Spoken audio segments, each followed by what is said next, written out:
আসসালামু আলাইকুম রহমতুল্লাহি বারাকাতুহু। সম্মানিত দর্শক, কৃষি জীবন টিভির পক্ষ থেকে সকলকে জানাই শুভেচ্ছা ও অভিনন্দন। আজকে আমাদের এইদিকে ধান লাগানো হচ্ছে এবং ধান আমরা যেটা বিরাট টু যেই ধানের বিছনের কথা আপনাদেরকে বলেছিলাম বা যে ধানটা আমরা লাগাবো বিছন চেয়েছিলাম, এর আগে ভিডিও দিয়েছিলাম, সেই ধানটার বিছন দেখেন কত সুন্দর হয়েছে এবং পছনটাও কেটে গেছে, বিষ দেওয়ার কারণে পছনটাও কিন্তু কেটে গেছে এবং এই বিছনটা এরপরেই কিন্তু আমরা লাগাবো এবং কেমন ফলন না ফলন হবে যদি আল্লাহ বাছাই রাখে, তো এই ভিডিওর মাধ্যমে অবশ্যই আপনাদেরকে জানিয়ে দেব।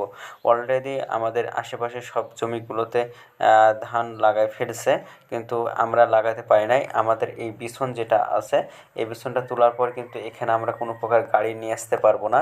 এখানে আমরা দেখা যাচ্ছে যে নাঙ্গল গরু দিয়ে কিন্তু আমাদেরকে এই জায়গাটা কিন্তু আমাদেরকে চাষ করতে হবে, না হলে কিন্তু আমরা পারবো না। কারণ আশেপাশে যতগুলো রাস্তা ছিল গাড়ি নিয়ে আসার, সব রাস্তা কিন্তু বন্ধ হয়ে গেছে এবং এই বিছনটা একটু ছোটো হওয়ার কারণে আমাদের একটু দেরি হয়েছে ধানটা লাগানোর কারণে।